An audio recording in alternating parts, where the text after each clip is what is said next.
దేవుని నామంలో అందరికీ దేవుని నామానికి మహిమ కలుగును గాక. ఈ ఆరాధనలో కూడి వచ్చిన మీ అందరికీ శుభాభివందనాలండి. యేసు నామంలో కూడి ఉన్న మీ అందరికీ సమాధానం కలుగును గాక. మరి దినమంతే దేవుడు తన కృపలో మనందరినీ భద్రపరిచి కాపాడి ఇక సాయంకాలం ముందు దేవుని స్తుతించుటకు ఆయన స్వరం వింటకు ఇచ్చిన ఇక సమయాన్ని బట్టి దేవునికి మహిమ కలుగును గాక. ఎంతో మంచి సమయం, ఎంతో మంచి అవకాశం మనకు దేవుడు ఇచ్చినాడు. ఇది ఎంతో ధన్యత మనకు. దీన్ని మనం ఎప్పుడు పోగొట్టుకోవద్దు. కాబట్టి దేవునికి మనం ఎంతో రుణపడి ఉన్నాము. కాబట్టి మరి యొక్క మీటింగ్ మనం దేవుని నామంలో స్టార్ట్ చేస్తున్నాము. మరి మనకి స్టార్టింగ్ ప్రార్థన చేసేవారు నతనేల్ బ్రదర్ గారు స్టార్టింగ్ ప్రార్థన చేస్తారు. ప్రేజర్ బ్రదర్ మీరు ప్రార్థించండి. ప్రైజ్లార్డ్ సిస్టర్, వందనాలు. అందరికీ హృదయపూర్వక వందనాలు చెల్లిస్తున్నాను. ప్రార్థించుకుందాం. స్తోత్రములు ప్రేమగల తండ్రి, పరిశుద్ధుడ, కరుణామయుడ, కృపామయుడ, మీ పరిశుద్ధ నామానికి స్తుతులు స్తోత్రాలు కృతజ్ఞతలు అర్పిస్తుంటున్నాం. నాయన నీవే మాకు రాజువు, రక్షకుడవు, కాపరివి, ఇమానీయులు అయ్యండి ప్రభువ. దినమంతా కాచి కాపాడి మీ కృపలో భద్రపరిచిన దేవ స్తోత్రం చెల్లిస్తుంటున్నాం తండ్రి. సాయంకాల సమయంలో నైనా మీరు ఇచ్చిన యొక్క ధన్యతను బట్టి మీ నామానికి మహిమ, ఘనత, ప్రభావాలు చెల్లిస్తుంటున్నాను తండ్రి. నైనా కూడి వచ్చిన మా అందరిని బట్టి మీకు వందనాలు చెల్లిస్తుంటున్నాను ప్రభువ. మహిమ, ఘనత మీకే చెల్లిస్తుంటున్నాను నాయన ప్రభువ. మరి ఈ యొక్క ఆరాధనలో పాల్గొనటకు ఇచ్చిన ధన్యతను బట్టి స్తోత్రం ప్రభువ. మా ప్రార్థనలకు జవాబు దయచేయండి తండ్రి. ఆయన పాట ద్వారా మహిమ పొందండి, వాక్యం ద్వారా మాతో మాట్లాడండి. మా హృదయాలను మేము సరి చేసుకోవాలి ప్రభా. అంత్య దినంలో ఉంటున్నాం తండ్రి. అపాయకరమైన కాలంలో వస్తున్నాయన్నావు. అవును ప్రభు, వచ్చినాయి తండ్రి. అయినా రాజ్యాల మీదకి రాజ్యాలు, నా తండ్రి జనం మీదకి జనం లేస్తూ ఉంటున్నారు ప్రభు. యుద్ధాలు, భూకంపాలు జరుగుతూ ఉన్నాయి. ఇవి నీ సూచనలు ప్రభువా. మేము ఇకనైనా మేలుకొనకపోతే తండ్రి, అయినా మీకు మేము దూరంగా ఉంటాం. అయినా మీకు వారసులుగా మేము ఉండం ప్రభు. మీ పరలోక రాజ్యానికి మేము ఏమాత్రం అర్హులం కాకుండా ఉంటాం ప్రభు. అందుని బట్టి ప్రభు మీరే మమ్మల్ని సరిచేయమని, మమ్మల్ని మేము సరిచేసుకుంటూ నా తండ్రి వాక్యం ద్వారా మాతో మాట్లాడమని మీ నామానికి మహిమ, ఘనత, ప్రభావాలు చెల్లిస్తూ సిద్ధపాటు కలిగి ప్రభా మీ యొక్క నా తండ్రి మీ నామాన్ని మహిమపరిచే బిడ్డలుగా సహాయం అనుగ్రహించమని యేసుక్రీస్తు నామంలో ప్రార్థించి వేడుకుంటున్నాను తండ్రి. ఆమేన్. అందరికీ వందనాలు. Thank you brother. ప్రైజ్ మన మధ్యలో ఉన్న సుజాత అక్క పాట పాడతారు. అక్క పాట పాడండి. Thank you sister. ప్రభుని మహిమపరుస్తూ ఒక చిన్న పాట పాడుతున్నాము. యేసయ్యా నీవే నాకని వేరెవరు నాకు లేరని, యేసయ్యా నీవే నాకని వేరెవరు నాకు లేరని వేణోళ్ళ కొనియాడినా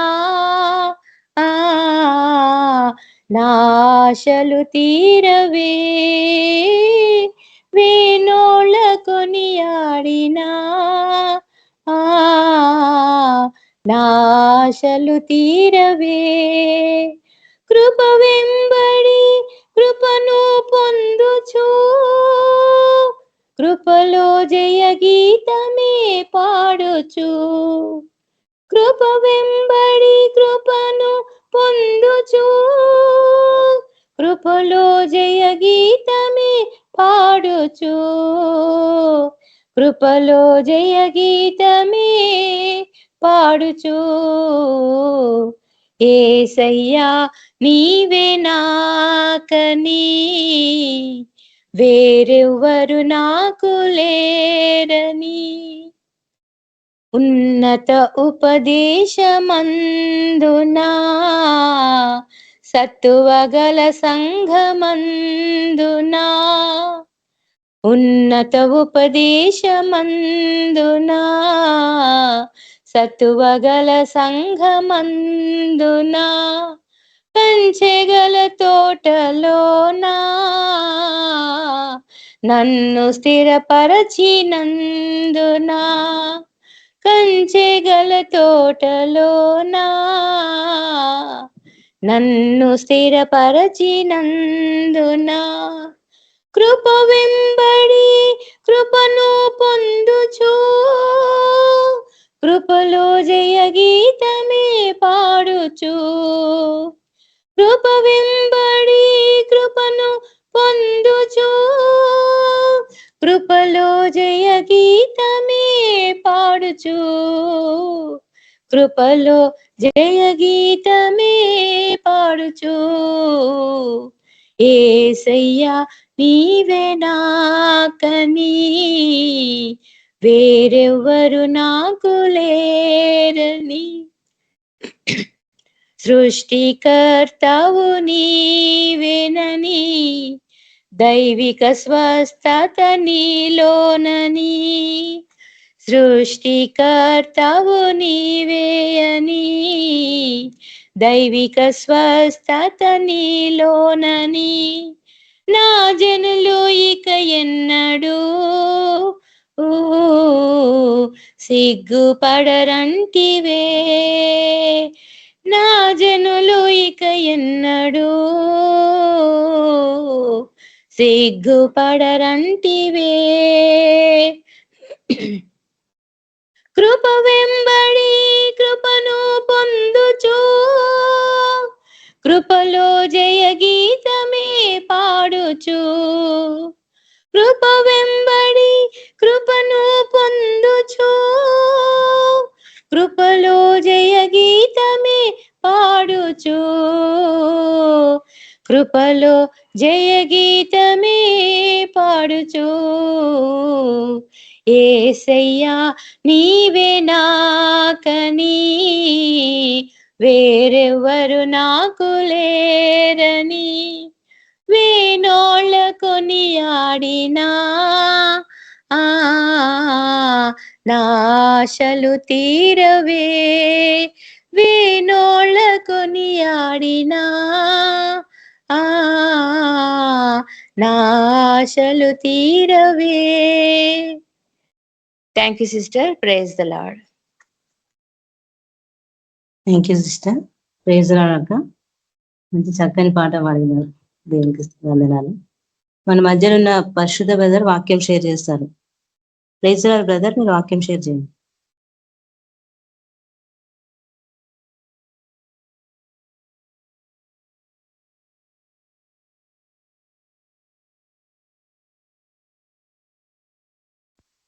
ప్రైజ్ లార్డ్ అక్క. నా వాయిస్ వినిపిస్తుంది కదా అక్క క్లియర్ గా?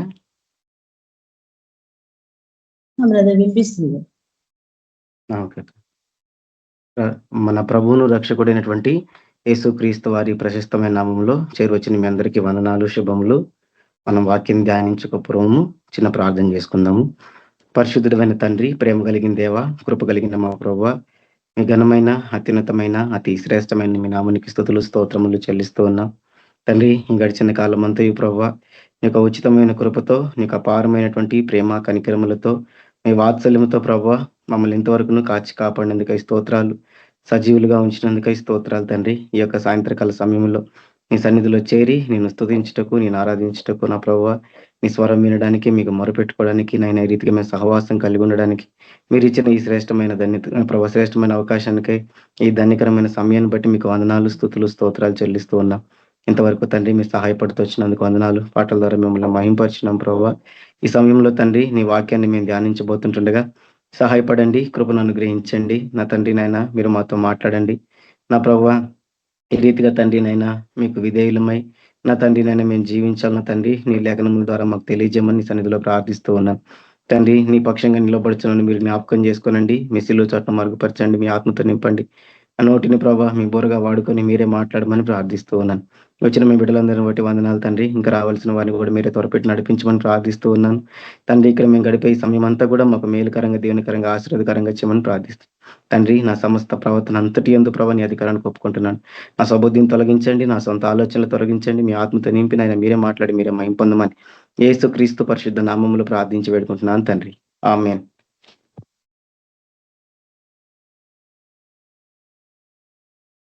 ఈరోజు దేవుని వాక్యం కొరకై తిమోతికి రాసిన మొదటి పత్రిక 1వ అధ్యాయము 15వ వచనం నుంచి మనం ధ్యానించుకుంటాం. తిమోతికి రాసిన మొదటి పత్రిక 1వ అధ్యాయము 15, 16 వచనాలు మనం ధ్యానిస్తే అక్కడ రాయబడుతున్నటువంటి మాటలు ఏంటివి అనంటే, పాపులను రక్షించుటకు క్రీస్తు యేసు లోకమునకు వచ్చెనన్న వాక్యము నమ్మదగినదియు పూర్ణాంగీకారమునకు యోగ్యమై ఉన్నదియు యోగ్యమైనదియునై ఉన్నది. అట్టి వారిలో నేను ప్రధానుడను. అయినను నిత్య జీవము నిమిత్తము తనను విశ్వసింపబో వారికి నేను మాదిరిగా ఉండులాగున యేసుక్రీస్తు తన పూర్ణమైన దీర్ఘశాంతమును ఆ ప్రధాన పాపి అయిన నాయందు కనబరుచినట్లు నేను కనికరింపబడి తిని. ఇక్కడ పౌలు భక్తుడు తిమోతికి రాస్తున్నాడు. పౌలు భక్తుడి గురించి మనందరికీ తెలుసు. ఆయన ఒకప్పుడు హింసకుడు, దూషకుడు. చూడండి, అతని యొక్క జీవిత ఉద్దేశమే యేసు ప్రభు యొక్క శిష్యులను హింసించడము, చంపడం. అదే అతనికి ప్రాణాధారం అని దేవుని వాక్యంలో మనం చూస్తాం. అటువంటి వ్యక్తి, ఆయన ఆ వ్యక్తి రాస్తున్నటువంటి మాటలు తన శిష్యుడికి ఏమని రాస్తున్నాడు అనంటే, పాపులను రక్షించుటకు క్రీస్తు యేసు లోకమునకు వచ్చెనను వాక్యము నమ్మదగినదియు పూర్ణాంగీకారమునకు యోగ్యమై నదియు నయ్యున్నది అని చెబుతున్నాడు. యేసుక్రీస్తు ప్రభువారు పాపులను రక్షించడానికి లోకంలోనికి వచ్చాడు. యేసు ప్రభు రక్తమే మన పాపములన్నింటినీ కడుగుతుంది. యేసు ప్రభు రక్తమే మన పాపములను మనల్ని విమోచిస్తుంది. మనకు నిత్య జీవాన్ని అనుగ్రహిస్తుంది. మనల్ని పరలోకానికి చేరుస్తుంది అని వాక్యం ఏదైతే ఉందో అది నమ్మదగినది. యేసుక్రీస్తు ప్రభువారు ఈ లోకంలోనికి వచ్చింది కేవలం పాపుల్ని రక్షించడానికే అని ఆయన చెబుతూ ఆయన ఒక మాట ఇక్కడ మాట్లాడుతున్నాడు. ఏంటి ఆ మాట అంటే, అట్టి వారిలో నేను ప్రధానుడను. ఎట్టి వారిలో ఆయన ప్రధానుడు అని చెబుతున్నాడు అనంటే, పాపులలో నేను ప్రధానుడను అని చెబుతున్నాడు. పాపులలో నేను ప్రధానుడను అని ఎవరు చెబుతున్నారు అనంటే, పౌలు భక్తుడు చెబుతున్నాడు.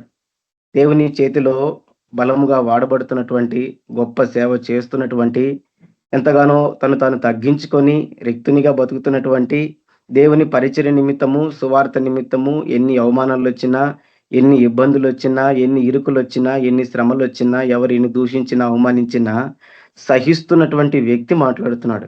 అట్టి వారిలో నేను ప్రధానుడను. ఎవరిలో ప్రధాని? పాపులలో ప్రధాని.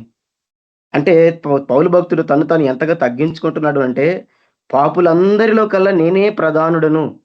పాపులందరిలో కల్లా ఫస్ట్ ర్యాంక్ ఎవరికైనా ఇస్తే, పాపులు ఎవరైనా ఫస్ట్ ర్యాంక్ వచ్చే వాళ్ళు ఉంటే అందులో అది నాకే, ఫస్ట్ ర్యాంక్ నాకే అని చెబుతున్నాడు.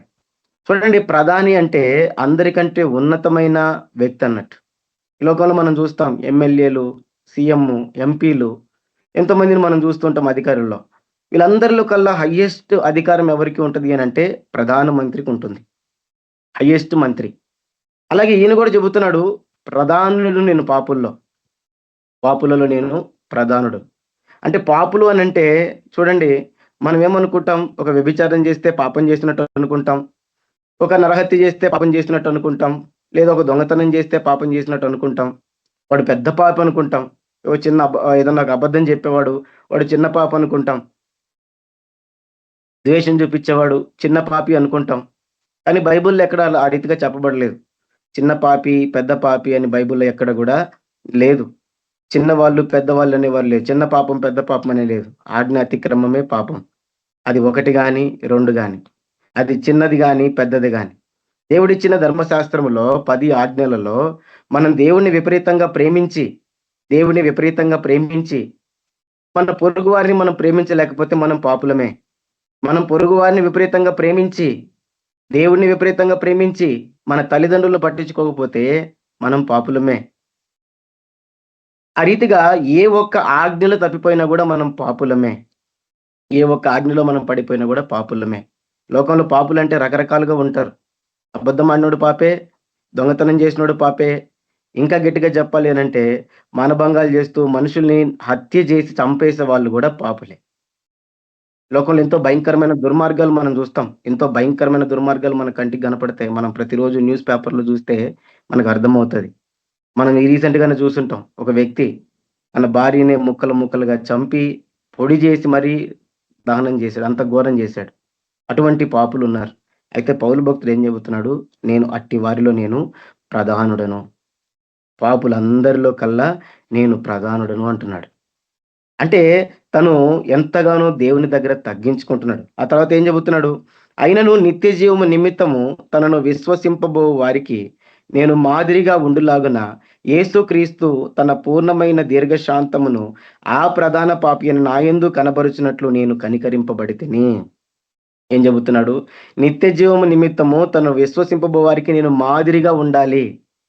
అంటే ఆయన ఏం చెబుతున్నాడు అనంటే, యేసు ప్రభువును విశ్వసించే వాళ్ళకి నిత్య జీవం ఖచ్చితంగా వస్తది. ఖచ్చితంగా నిత్య జీవం ఉంది అని వారికి నేను మాదిరిగా ఉండాలి. అంటే ఆయన ఉద్దేశ్యం ఏంటిది అనంటే, ఇంతటి ఘోరమైన ఈ పాపే క్షమించబడగలేంది నేను క్షమించబడలేనా అనే రీతిగా ఉండాలని యేసుక్రీస్తు తన పూర్ణమైన దీర్ఘశాంతమును, ఆయన పూర్ణమైన దీర్ఘశాంతమును నా ఆ ప్రధాన పాపి అని నా యందు కనిపరుచున్నట్లు నేను కనికరింపబడితిని. ఆయన ఏం చెబుతున్నాడు అంటే, మన మాటలో చెప్పాలి అనంటే, యేసు ప్రభు యొక్క పూర్ణమైన దీర్ఘశాంతము నా పట్ల కనబరచబట్టే నేను ఇంత ఘోరమైన వాడినైనా, ఇంత భయంకరమైన వాడినైనా నేను కనికరించబడ్డాను. నేను ఇంతటి వాడిని నేను కనికరించబడ్డాను అని చెబుతున్నాడు. అంటే యేసు ప్రభు పూర్ణమైన దీర్ఘశాంతముతోటే నేను కనికరించబడ్డాను గాని, నా మట్టుకు నేనైతే భయంకరమైన పాపిని, నా మట్టుకు నేనైతే దుర్మార్గుడని, నా మట్టుకు నేనైతే దౌర్భాగ్యుడని అని పౌలు భక్తుడు చెబుతున్నాడు. అది ఎవరి దగ్గర చెబుతున్నాడు ఈ మాట? చూడండి, ఎవరి దగ్గర చెబుతున్నాడు అనంటే తిమోతికి చెబుతున్నాడు. తిమోతి ఎవరు? అప్పుడే యేసు ప్రభుని ఎరిగినటువంటి వాడు, అప్పుడే దేవుని ఎరిగినటువంటి వాడు, మారుమనసు పొందినవాడు, రక్షణ పొందినవాడు, కొన్ని వాక్యాలు తెలుసుకున్నవాడు, దేవుని పరిచర్య చేయాలని ఆశ కలిగినటువంటి వ్యక్తి. ఎవరైతే పౌలు భక్తుడు, ఆ పౌలు భక్తుడి ద్వారా బాప్తీసం పొందిన వ్యక్తి, ఆ పౌలు భక్తుడు నడిపిస్తుంటే నడిపించబడుతున్న వ్యక్తి, పౌలు భక్తుడి కంటే చాలా తక్కువ వ్యక్తి. ఆ వ్యక్తితో చెబుతున్నాడు, నేను ప్రధాన పాపిని, ఆ యేసు ప్రభు యొక్క పూర్ణమైన దీర్ఘశాంతము ద్వారానే కనికరించబడ్డాను, ఆయన ద్వారానే నేను నిత్య జీవం పొందుకున్నానని తిమోతికి చెబుతున్నాడు. అంటే పౌలు భక్తుడు ఇక్కడ ఏం చేస్తున్నాడు అనంటే, తన యొక్క దీనత్వాన్ని దేవుని ఎదుట కనబరుస్తున్నాడు. మనం అర్థం చేసుకోవాల్సిన పాయింట్ ఏంటంటే, ఇక్కడ తన యొక్క దీనత్వాన్ని దేవుని దగ్గర కనబరుచుకుంటున్నాడు. తాను ఎంత దీనుడునో దేవుని ఎదుట కనబరుచుకుంటున్నాడు. అదే రీతిగా తిమోతికి కూడా చెబుతున్నాడు. తిమోతికి కూడా మాదిరికరంగా ఉన్నాడు. తను ఎంతో దీనుడిగా దేవుని ఎదుట కనబరుచుకుంటున్నాడు. నా మట్టుకు నేనైతే భయంకరమైన పాపిని, పాపులందరిలో కల్లా ప్రధానుడను నేను. ఆ యేసు ప్రభు గనక పూర్ణమైన దీర్ఘశాంతం నా పక్షంగా చూపించకపోతే నాకు నిత్య జీవం లేదు, నాకు రక్షణ లేదు, నాకు ఈ సేవ లేదు. ఆయనే లేకపోతే నేను లేను, ఆయనే లేకపోతే నా అంత దౌర్భాగ్యుడు ఉండడు, ఆయనే లేకపోతే నా అంత దుర్మార్గుడు ఉండడు, ఆయనే లేకపోతే నా అంతటి పాపి ఉండడు అని చెప్పి తిమోతి దగ్గర ఒప్పుకుంటున్నాడు.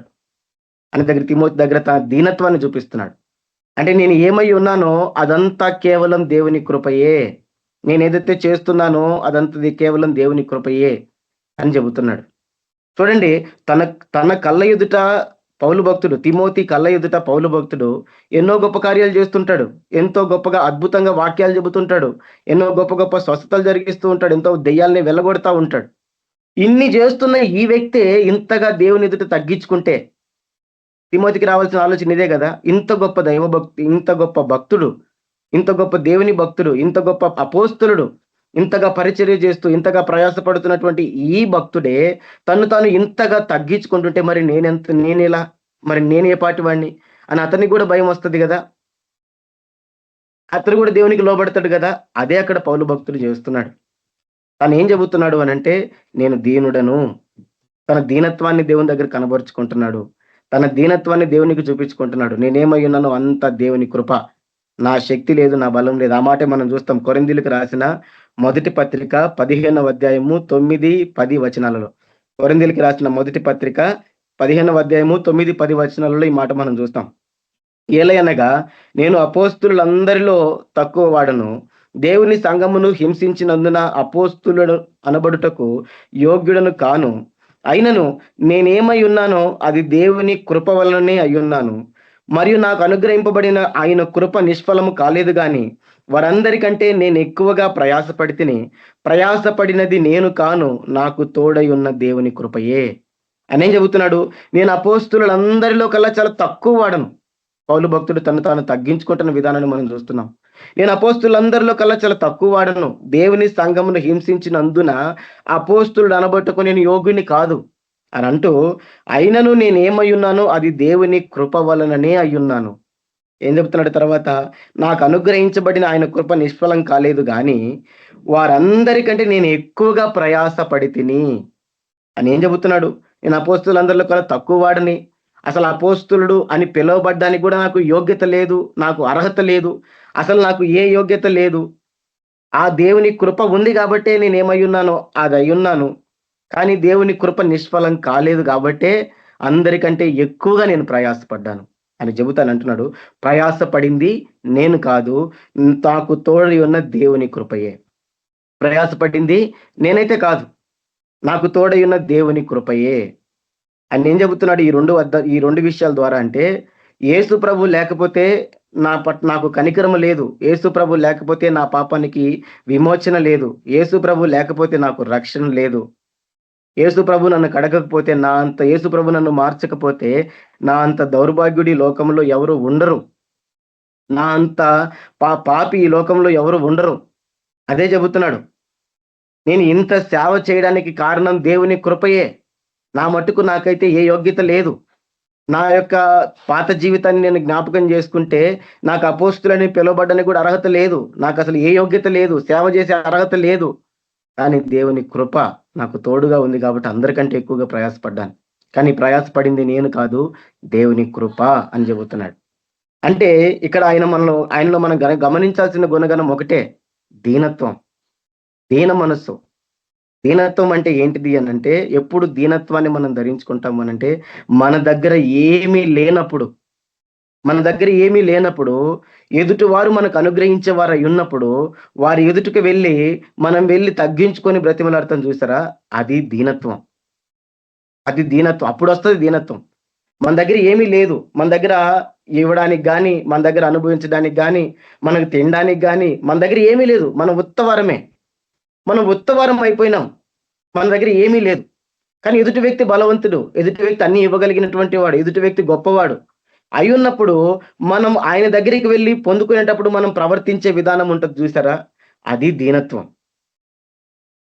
ఏమీ లేదు, నువ్వు ఇస్తేనే నేను బ్రతుకుతాను, ఏమీ లేదు నువ్వు చూపిస్తేనే నేను వెళ్ళగలుగుతాను, నువ్వు ఇస్తేనే నేను తింటాను, నువ్వు ఇస్తేనే నేను తాగుతాను, నువ్వు ఇస్తేనే నేను చేస్తాను, నువ్వు నాకు అనుగ్రహిస్తేనే నేను బ్రతుకుతాను తప్ప ఇంక నువ్వు కాదంటే ఇక నాకేమీ లేదు అనే మనస్తత్వమే దీనత్వం. మనం ఒకవేళ యోగ్యులమని ఎంచినాం అనుకోండి, మనలో దీనత్వం ఉండదు. నేను యోగ్యుణ్ణి, నాకు యోగ్యత ఉంది అని మనం హృదయంలో అనుకుంటే మనకు దీనత్వం లేనట్టే. ఎందుకంటే నేను యోగ్యుణ్ణి కదా, నేను యోగ్యుణ్ణి అయినప్పుడు ఖచ్చితంగా నాకు రావాలి. అక్కడ కృపకు అవకాశం లేదు, అక్కడ దేవుని కనికరానికి అవకాశం లేదు. నేను గొప్పవాణ్ణి అని మనం ఉప్పొంగితే అక్కడ కూడా దీనత్వం ఉండదు.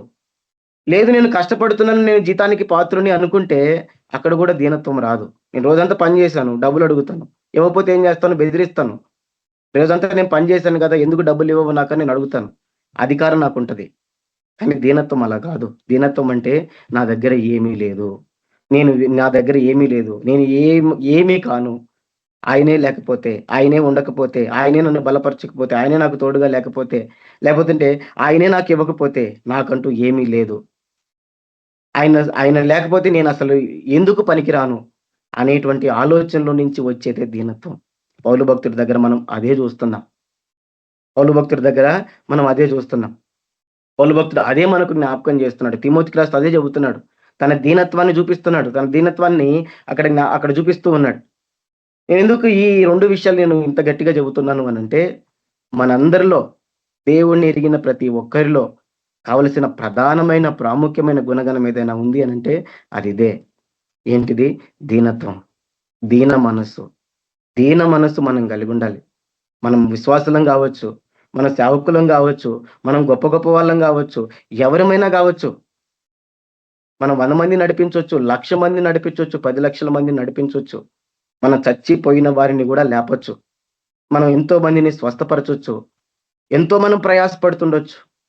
కానీ మనం ఎంతటి వారమైనా మనలో ఉండవలసిన ప్రాముఖ్యమైన గుణగణం ఇదే, దీనత్వం. మనం ఎంత కోటీశ్వరులం కావచ్చు, మనం ఎంత జ్ఞానవంతులం కావచ్చు, మనకి ఎన్నైనా ఉండొచ్చు. కానీ ఈ దీన మనస్సు మనకు లేకపోతే దేవుడు మనల్ని చూడను కూడా చూడడు. పౌలు భక్తుని సేవా పరిచర్యలో, పౌలు భక్తుని యొక్క సేవా విధానంలో అతడు అంతగా దేవుని చేతిలో బలంగా వాడబడ్డానికి కారణము ఈ ఒక్క మనసే. ఈ ఒక్క మనసు తను కలిగి ఉన్నాడు కాబట్టి దేవుడు ఆ వ్యక్తిని బలంగా వాడుకోగలిగాడు. దేవుడు ఆ వ్యక్తిని ఎంతగానో ఎన్నో ప్రత్యక్షతలు అనుగ్రహించగలిగాడు. మనలో దీనత్వం లేకపోతే దేవుడు దృష్టించడు, చూడడు అసలు. మనం ఈ మాట చూస్తాం యెషయా గ్రంథము 66వ అధ్యాయము 2వ వచనంలో, యెషయా గ్రంథం 66వ అధ్యాయము 2వ వచనంలో, అవన్నీ నా హస్తకృత్యములు, అవి నా వలన కలిగినవని యెహోవా సెలవిచ్చుచున్నాడు. ఎవడు దీనుడై నలిగిన హృదయము గలవాడై నా మాట విని వణుకుచుండునో వానినే నేను దృష్టించుచున్నాను. ఏమంటున్నాడు దేవుడు అక్కడ? ఎవడు దీనుడై, ఎవరైతే దీన మనస్సు కలిగిన వారే, అదే ఇప్పటిదా చెప్పాను. దీన మనస్సు అంటే ఏంటిది? ప్రభువా, నువ్వు లేకపోతే నేను లేను, నువ్వు లేకపోతే నాకు తిండి లేదు, నువ్వు లేకపోతే నాకు ఉద్యోగం లేదు, నువ్వు లేకపోతే నాకు జ్ఞానం లేదు, నువ్వు లేకపోతే నాకు ఈ ఐశ్వర్యం లేదు, నువ్వు లేకపోతే నాకు ఈ పరిచర్య లేదు, నువ్వు లేకపోతే నాకు ఈ రక్షణ లేదు అని ఎవరైతే అనుకొని దేవుని ఎదుట తగ్గించుకొని నలిగిన హృదయము గలవాడై నా మాట విని వణుకుచూ ఉంటాడో వానినే నేను దృష్టిస్తున్నానని దేవుడు మాట్లాడుతున్నాడు. అంటే ఈ దీన మనస్సు మనకు లేకపోతే దేవుడు మనల్ని దృష్టించడు, దేవుడు చూడడు. అదే మనం ఇక్కడ చూస్తా ఉన్నాం. దేవుడు చూడడు, ఆయన మనస్తత్వం అటువంటిది. ఎవరైతే దీన మనస్సు కలిగిన వారై నలిగిన హృదయం గలవారై ఆయన మాట విని వణికి ఆయనకి లోబడే వాళ్ళు ఉంటారో వాళ్ళనే ఆయన చూస్తూ ఉంటాడు, వాళ్ళనే ఆయనను దృష్టిస్తాడు, వాళ్ళనే ఆయన వాడుకుంటాడు, వాళ్ళనే ఆయన హెచ్చిస్తాడు, వాళ్ళనే ఆయన గణపరుస్తాడు తప్ప నేను యోగ్యుడని, నేను అర్హుడని, నాకు అది ఉంది, నాకు ఇది ఉంది, నాకు అంతుంది, నాకు ఇంత ఉంది అని చెప్పి, నేను అంత గొప్పవాడిని, అంతగా ప్రయాసపడుతున్నాను అని చెప్పి మనలో మనం యోగ్యతలు ఎంచుకుంటే మనలో దీనత్వం రాదు, మనలో అతిశయం వస్తుంది, మనలో గర్వం వస్తుంది, మనలో అహంకారం వస్తుంది. కానీ అటువంటి వారిని దేవుడు చూడ్డు. ఆయనకి దీన మనస్సు కావాలా, ఆయనకి దీన మనస్సులో ఎవరైతే ఉంటారో వారు కావాలా. అదే దేవుడు కోరుతూ ఉన్నాడు. చూడండి, ఈ విషయం మీకు ఇంకా బాగా అర్థం కావడానికి ఓ చిన్న ఉదాహరణ చెబుతాను. ఓ డాక్టర్ ఉన్నాడు. ఆ డాక్టర్ దగ్గరికి ఒక పేషెంట్ వచ్చాడు. పేషెంట్ వస్తే ఆ పేషెంట్కి మందు ఇవ్వాలి. మందు ఆయుర్వేదం అనుకోండి. ఆ డాక్టర్ బాగా ధనవంతుడు. ఆ డాక్టర్ దగ్గర రకరకాల పాత్రలు ఉన్నాయి. ఆయన దగ్గర 3 పాత్రలు ఉన్నాయి. 3 పాత్రలో ఒకటి బంగారపుది, ఇంకొకటి వెండిది, ఇంకొకటి స్టీల్ అనుకోండి. అయితే ఈయన మందు ఇవ్వాలంటే ఏదో ఒక పాత్రను వాడాలి. బంగారం అనుకుంటుంది, బంగారు పాత్ర అనుకుంటుంది, ఇక్కడున్న వాటన్నిటిలో కల్లా నేనే విలువైన పాత్రని, నేనే శ్రేష్టమైన పాత్రని, నేనే విలువైన పాత్రని. నా అంత విలువైన పాత్ర ఇక్కడ లేదు. బంగారం లేదు, అది చూడు, అది సిల్వర్, లేదు ఏమంటారు, సిల్వర్, అది చూడు, అది స్టీల్. అవి 2 నాకంటే తక్కువవి, అవి నాకంటే చాలా చిన్నవి, అవి నాకంటే కూడా చాలా వెలలేనివి. ఆయన తన యొక్క ఐశ్వర్యాన్ని చూపించుకోవాలి అని అంటే నన్ను వాడుకోవాలి, నేను బంగారాన్ని కాబట్టి అని అనుకుంటుంది. సిల్వర్ ఏమనుకుంటుంది, ఇది నీకు చూడు, బంగారానికి ఎంత గర్వం ఉందో, బంగారము విలువైందే కావచ్చు, కానీ దానికి అంత గర్వం ఉండొచ్చా, అంత అహంకారం ఉండొచ్చా? దాని అహంకారము ఆయన చూస్తాడు, ఆయన దాన్ని వాడుకోడు, ఖచ్చితంగా నన్నే వాడుకుంటాడు, ఎందుకంటే దానికంటే కొంచెం తక్కువ దాన్ని నేనే కదా అని సిల్వర్ అనుకుంటుంది. స్టీల్ ఏమనుకుంటుంది, అది చూడు, ఆ బంగారం ఎటువంటి ఆలోచన కలిగి ఉందో అటువంటి ఆలోచనే ఈ సిల్వర్ కూడా కలిగి ఉంది, దీని మనసు కూడా బాగలేదు, ఇవి 2 మంచివి కావు, ఇవి 2 ఒకరికంటే ఒకరు యోగ్యులను ఎంచుకుంటున్నాయి, వీటన్నిటికంటే తక్కువ దాన్ని నేనే కదా, ఆయనకి ఇంకా వేరే పాత్రలు లేవు ఇక్కడ, ఖచ్చితంగా స్టీల్ పాత్రను నన్ను వాడుకుంటాడు వాటి మనసును బట్టి అని చెప్పి, ఖచ్చితంగా ఆయనకి నేను అవసరం, ఆయనకి నేను తప్ప ఇంకా వేరేది లేదు అని స్టీల్ అనుకుంటుంది. ఈ 3 మనసును ఎరిగాడు ఆ డాక్టర్. మందు ఇవ్వాలి, మందు ఇస్తేనే ఆ వచ్చిన వ్యక్తి బతుకుతాడు. ఈ 3 పాత్రల యొక్క మనసును ఎరిగాడు. బంగారం ఏమనుకుంటుంది, నేనే విలువైందని అనుకుంటుంది. సిల్వర్ ఏమనుకుంటుంది, ఆ బంగారపుది గర్విష్ఠిది కాబట్టి, తర్వాత విలువైంది దాన్ని నేను కాబట్టి నన్ను వాడుకుంటాడు అనుకుంటుంది.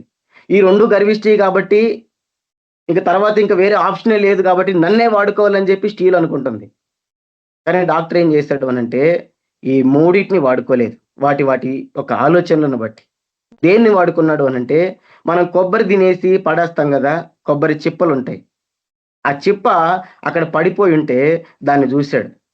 దాని దగ్గరికి వెళ్తే అది ఆలోచన చేస్తా ఉంది. ఏమైనా ఆలోచన చేస్తా ఉందంటే, నన్ను వాడుకున్నారు, ఇప్పుడు నన్ను పడేశారు, ఇక నేను దేనికి పనికిరాను, నేను కాల్చబడ్డానికి తప్ప అగ్నిలో వేయడానికి తప్ప ఇంక నేను దేనికి పనికిరానని అది దుఃఖపడతా ఉంది, అది బాధపడతా ఉంది, అది చింతిస్తా ఉంది. ఆ యజమానుడు, ఆ డాక్టర్ ఏం చేశాడు, ఆ చిప్పను తీసుకొని దాన్ని శుద్ధి చేసి దాంట్లో మందు పోసి వ్యక్తికి ఇచ్చి బ్రతికించాడు. ఆయన బంగారాన్ని వాడుకోలేదు, సిల్వర్ని వాడుకోలేదు, స్టీల్ని వాడుకోలేదు.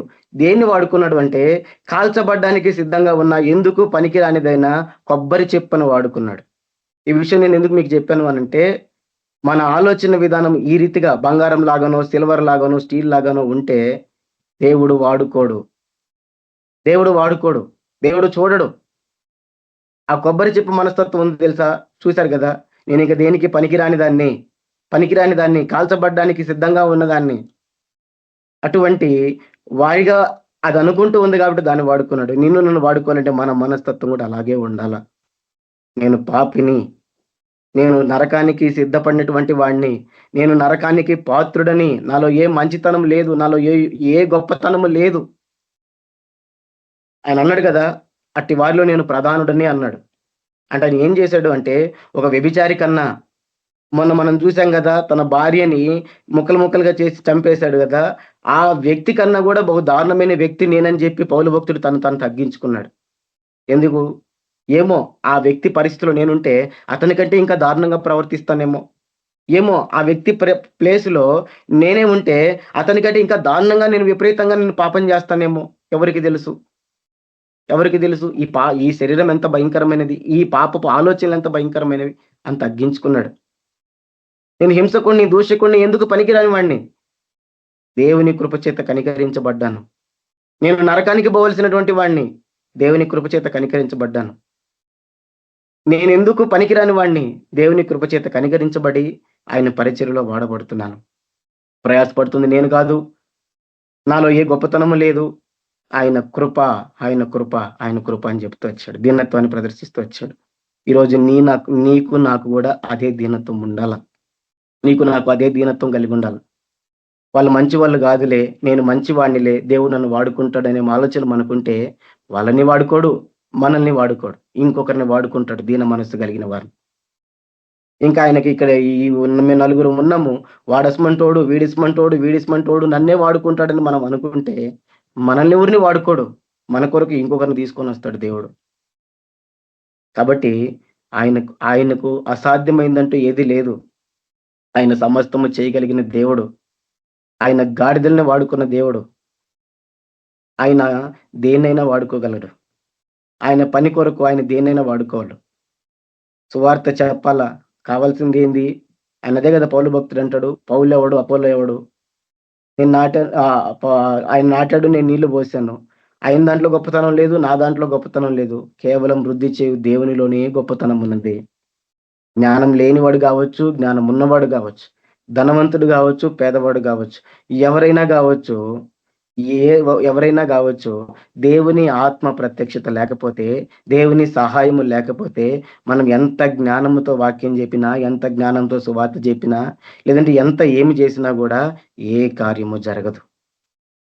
అదే దేవుని సన్నిధి మనకు తోడుగా ఉంటే, దేవుని కాపుదల మనకు తోడుగా ఉంటే, ఆయన ఆత్మ మనకు తోడుగా ఉంటే, నువ్వు ఏమి చెప్పకపోయినా 2 మాటలు చెప్పినా కూడా రక్షించబడతారు వాళ్ళు. ఏ రీతిగా ఆయనకు రక్షించడం ముఖ్యం, ఎవరిని వాడుకోవటం అనేది కాదు. ఇందాక నేను చెప్పిన కథలో కూడా మందు ముఖ్యం, పాత్ర కాదు. మనమందరం పాత్ర లాంటి వారమే, మనందరం పాత్రలమే. నువ్వు ఒక పాత్ర కావచ్చు, నేను ఒక పాత్ర కావచ్చు. మీకు ఎక్కువ విలువ ఉండొచ్చు, నాకు విలువ తక్కువ ఉండొచ్చు. నాకంటే ఎక్కువగా నీ దగ్గర ధనం ఉండొచ్చు, నాకు లేకపోవచ్చు. లేదంటే నాకు ఎక్కువ జ్ఞానం ఉండొచ్చు, అది నీ దగ్గర లేకపోవచ్చు. ఇవేవి దేవునికి అవసరమైనవి కావు. ఆయన కావాల్సింది దీన మనస్సు కలిగిన ఒక పాత్ర, దీన మనస్సు కలిగిన వారే కావాలి. మనకున్న వాటిని బట్టి మనం అతిశయిస్తూ నేనే దేవునికి ఎన్నికైన వాడిని, యోగ్యుని మనం అనుకుంటే దానంత మూర్ఖత్వం ఇంకోటి ఉండదు, దానంత దేవుని వ్యతిరేకమైన ఆలోచన ఇంకొకటి ఉండదు. కాబట్టి దీనత్వం విషయంలో మనం బహు జాగ్రత్త కలిగిన వారంగా ఉండాలి. ఎట్టి పరిస్థితుల్లో మన హృదయంలో గర్వము, ఆలోచనలు, నేను యోగ్యుడని, నేను అటువంటి వాడిని, ఇటువంటి వాడిని మన హృదయంలో రావడానికి వీలు లేదు. అటువంటి వాటికి మన హృదయంలో చోటు ఉండకూడదు. అంతే. పౌలు భక్తులు ఎటువంటి మనసు అయితే కలిగి ఉన్నాడో అటువంటి మనసే మనకు కావాలి. ఆయనకు పాత్ర కావాలి కానీ గొప్ప పాత్ర చిన్న పాత్ర ఆయనకు అవసరం లేదు. మనం పాత్రలు అంతే. మనం విరిగి నలిగిన హృదయం గల వారమైతే, దీన మనస్సు కలిగిన వారమైతే, ఆయన మాట విని వణికే వారమైతే ఆయన మనల్ని వాడుకుంటాడు. పనికిరాని పాత్రలైనా వాడుకుంటాడు, తుప్పు పట్టిపోయిన పాత్రలైనా వాడుకుంటాడు, బాగు చేస్తాడు, వాడుకుంటాడు. అలా కాకుండా గర్వముతో నేను యోగ్యుడిని, నాకు అది ఉంది, నాకు ఇది ఉంది అని చెప్పి మనం అనుకుంటే చూడండి, మనం ఎంత గొప్ప పాత్రలమైనా ఆయన మనల్ని వాడుకోడు. పైపెచ్చు అది మన ఆత్మీయ జీవితానికి మేలు కాదు. మన ఆత్మీయ జీవితాన్ని నాశనం చేస్తుంది, మనల్ని పతనం చేస్తుంది, ఆత్మీయంగా మనల్ని సంపూర్ణంగా చంపేస్తుంది. చూస్తాం మనం దానియేలు గ్రంథంలో 4వ అధ్యాయము 30వ వచనంలో. దానియేలు గ్రంథం 4వ అధ్యాయం 30వ వచనంలో నెబుకద్నెజరు అనుకుంటున్నాడు. ఏమనుకుంటున్నాడు ఆయన?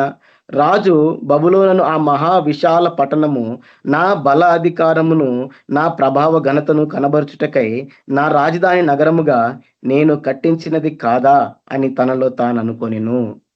ఏమన్నాడు నెబుకద్నెజరు? నేను ఈ మహా విశాల పట్టణం, ఏదైతే పట్టణం కట్టబడిందో, ఆ యొక్క బబులోను రాజధాని కట్టబడిందో, నా బల అధికారాన్ని, నా ప్రభావ ఘనతను కనబరచడానికి నా రాజధాని నగరం నేను కట్టించింది కాదా? అది నా శక్తి కాదా? అది నా జ్ఞానం కాదా? అది నా గొప్పతనం కాదా? అది నా తెలివితేటలు కాదా?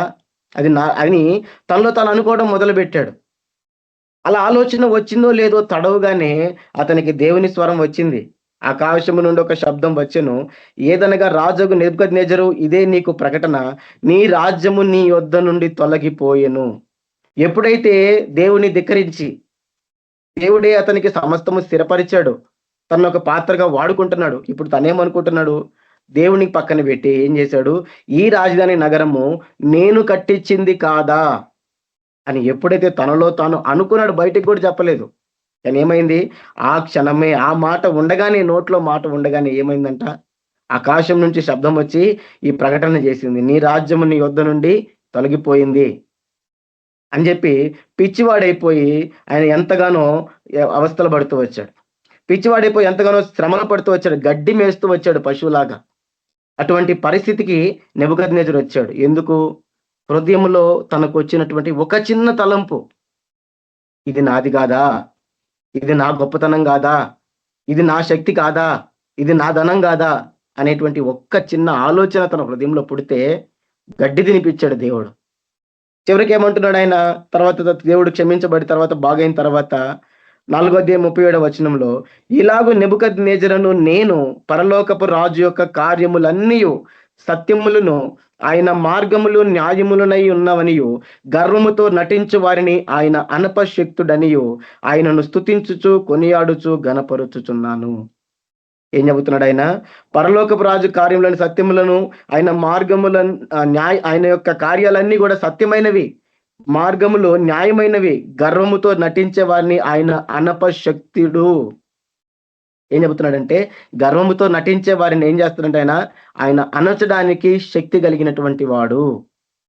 గర్వముతో ఉన్న వారిని అనపడానికి శక్తి కలిగినటువంటి వాడు. రుచి చూచి తెలుసుకున్నాడు నెబుకద్నెజరు రుచి చూచి తెలుసుకున్నాడు.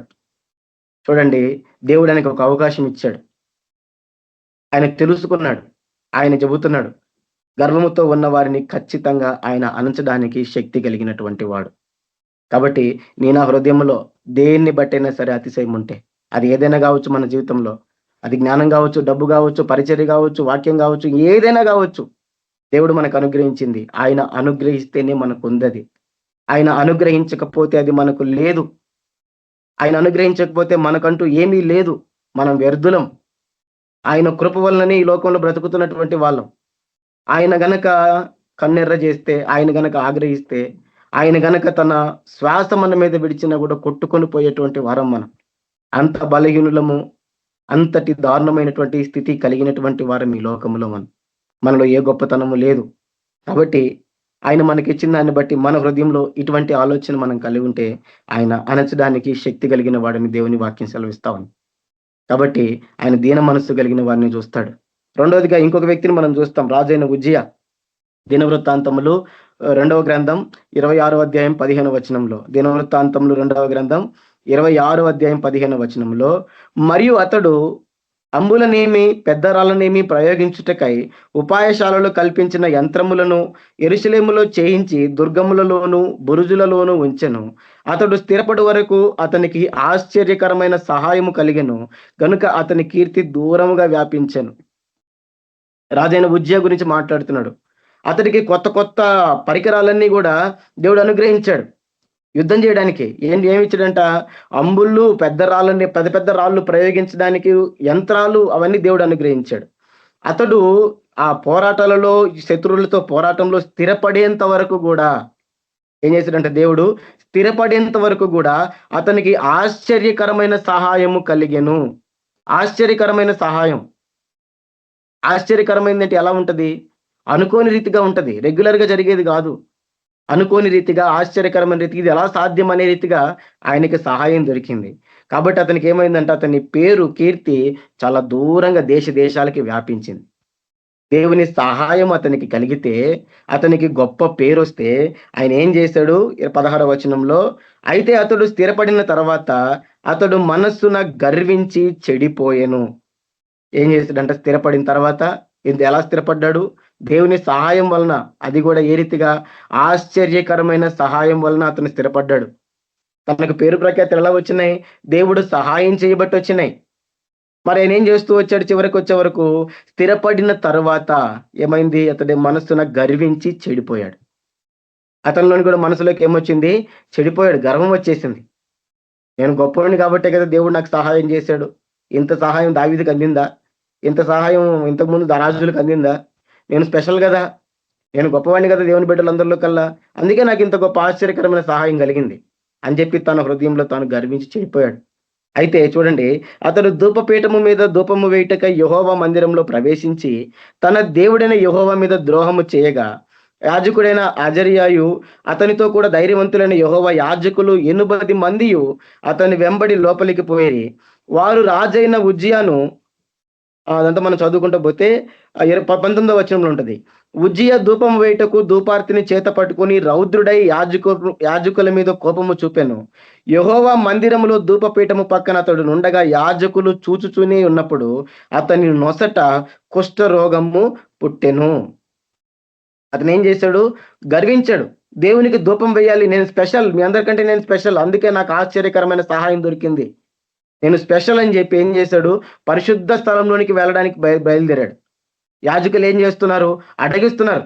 నువ్వు వెళ్ళకూడదు, ఇది దేవుని నియమానికి విరుద్ధం, ఇది దేవుని ఆజ్ఞలకు విరుద్ధం, ఇది దేవుడు నియమించిన కట్టడలకు విరుద్ధం, ఇది నువ్వు చేయకూడదు, ఆయన ఆచారాలకు ఇవి కావు అని చెప్తే వాళ్ళ మీద కోపడ్డాడు. ఇది ఇలా నువ్వు చెయ్యకూడదు అన్నందుకు, ఇలా నువ్వు జరిగించకూడదు అన్నందుకు, నాకు తెలుసులే, నువ్వు నాకు చెప్పేది ఏంది, నాకు తెలీదా, అని నేను దేవునికి చాలా స్పెషల్, నేను పోతే దేవుడు ఏమన్నాడు అని చెప్పి లోపలికి వెళ్ళడానికి ప్రయత్నం చేశాడు. అడ్డగించిన వారి మీద కోపడ్డాడు, తిట్టాడు. ఇప్పుడు ఏమైంది అతని పరిస్థితి? వారు చూస్తుండగానే అతని నొసట కుష్ఠరోగం పుట్టింది. అయితే ఆ కుష్ఠరోగం ఎప్పటి వరకు ఉందంటే ఆయన చనిపోయేంత వరకు ఆ కుష్ఠరోగం అతనితోనే ఉంది.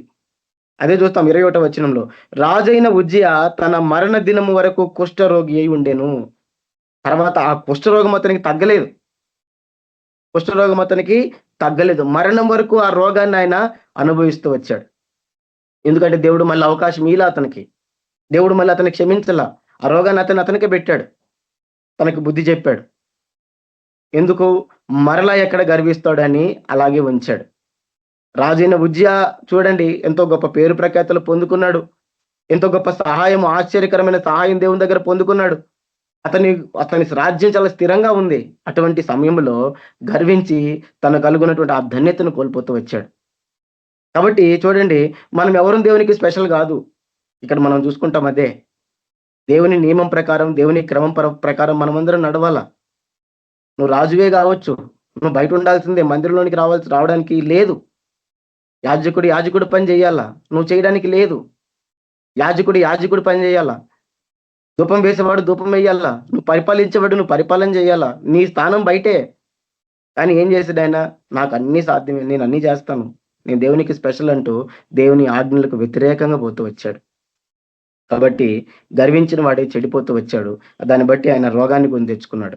ఇంకో వ్యక్తి, మూడో వ్యక్తిని మనం చూస్తాం. వ్యక్తి మనకు బాగా పరిచయం.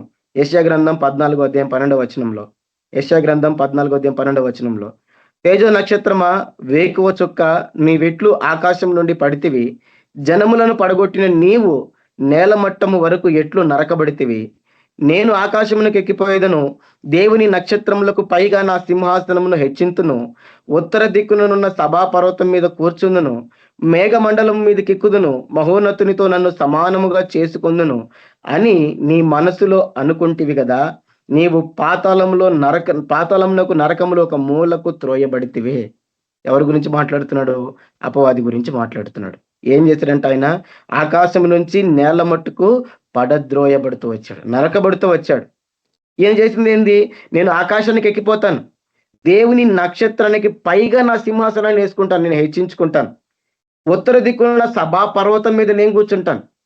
సభా పర్వతం మీద ఎవరు కూర్చోవాలి? సభాపతి కూర్చోవాలి.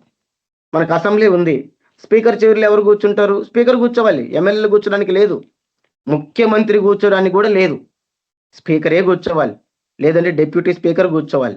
లేదంటే సభ ఆ రోజు వాళ్ళిద్దరూ రాకపోతే సభ అంతా ఆమోదం చేసి ఒక వ్యక్తిని కూర్చోబెట్టాలి.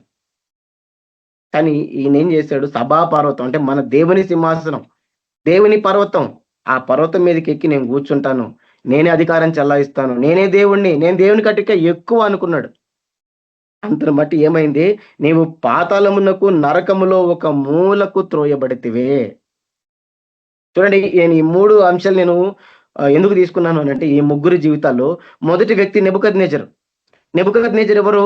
అన్ని జనుడు, దేవుని ఎరిగినటువంటి వాడు. దేవుని ఎరిగినటువంటి వాడు చూడండి, మనసులో గర్విస్తే, తనలో తాను అనుకుంటే దేవుడు ఏం చేశాడు? శిక్షించాడు, మళ్ళీ క్షమించాడు. నెబుకద్నెజరు గడ్డి తిన్నాడు, కానీ తర్వాత మళ్ళీ దేవుడు ఏం చేశాడు? బుద్ధి తీసుకొని వచ్చాడు. బుద్ధి వచ్చింది అతనికి, మళ్ళా తెలివి వచ్చింది, నార్మల్ మనిషి అయ్యాడు, మళ్ళీ తిరిగి రాజు అయ్యాడు. తన సింహాసనం తిరిగి మళ్ళీ తనకు వచ్చింది. దేవుడు క్షమించాడు. ఎందుకు? తెలియక చేశాడు కాబట్టి. నెబుకద్నెజరు దేవుడు తెలీదు, కానీ తెలియక చేశాడు కాబట్టి తన పాపము క్షమించబడింది, తను సమకూర్చబడ్డాడు, తను తిరిగి మళ్ళీ తన అధికారాన్ని పొందుకున్నాడు. రాజైన ఉజ్జియా జీవితం మనం చూస్తే చచ్చిపోయేంత వరకు కూడా ఏం చేశాడు? ఆయన ఆ రోగంతోనే చచ్చిపోయాడు. చచ్చిపోయేంత వరకు ఆ రోగం అతని దగ్గర ఉంది. అంటే దేవుడు ఏం చేశాడు? ఈ జీవిత కాలంలో అతనికి మళ్ళా క్షమాపణ ఇవ్వలేదు, తిరిగి మళ్ళా స్వస్థత ఇవ్వలేదు. చనిపోయిన తర్వాత తనతో పాటు చేర్చుకొని ఉండొచ్చు, కానీ ఈ లోకంలో దేవుడు విడిచిపెట్టలేదు. ఎందుకు? దేవుడు అంటే ప్రేమ ఉంది, కానీ ఏం చేశాడు? ఓవర్ యాక్షన్ చేశాడు. దేవునికి వ్యతిరేకంగా అంటే దేవుని కంటే గొప్పగా ఏమి ఎంచుకోవాలా? దేవుని సేవించడానికే దేవుని కట్టడలను పక్కన పెట్టి కొంచెం యాక్షన్ చేశాడు, గర్వించాడు. ఆయన ఈ లోకంలో క్షమించలేదు, కానీ పరలోకానికి దేవుడు చేర్చుకున్నాడు ఉజ్జియాని. కానీ అపవాదిని మాత్రం దేవుడు పరలోకంలో లేకుండా చేశాడు. ఇక ఎప్పటికీ పరలోకంలోకి ఎంట్రీ లేకుండా చేశాడు దేవుడు. ఎందుకంటే దేవుని కంటే ఎక్కువగా హెచ్చించుకున్నాడు అపవాది. మొదటి వ్యక్తి తెలియకుండా హెచ్చించుకున్నాడు, రెండో వ్యక్తి దేవుని తెలిసి కూడా తనను బట్టి తాను హెచ్చించుకున్నాడు. కానీ అపవాది తన్ను తాను హెచ్చించుకోవడమే కాకుండా తనను తాను దేవుని కంటే ఎక్కువగా హెచ్చించుకున్నాడు. 3 రకాల మనుషులు. నెబుకద్నెజరు తను తానే హెచ్చించుకున్నాడు, దేవుని ఎరుగకుండా క్షమించబడ్డాడు. ఉజ్జియా తను తాను హెచ్చించుకున్నాడు, దేవుణ్ణి ఎరిగి ఈ లోకంలో శిక్షించబడ్డాడు. ఈ వ్యక్తి మాత్రము అప్పుడు తోయబడ్డాడు, ఇక అతనికి మరలా పరలోకంలోనికి ఎంట్రీయే లేకుండా చేశాడు దేవుడు. నేను దేవుని కంటే గొప్పవాడిని, నేను దేవుని సింహాసనం మీద కంటే పైన వేసుకుంటాను అని చెప్పి గర్విస్తూ వచ్చాడు. కాబట్టి నేను ఎందుకు ఇవన్నీ చెబుతున్నాను అనంటే, దీన మనసు మనకు కావాలా? దీన మనసు లేకపోతే ఈ 3 కూడా 3 స్టేజ్లు.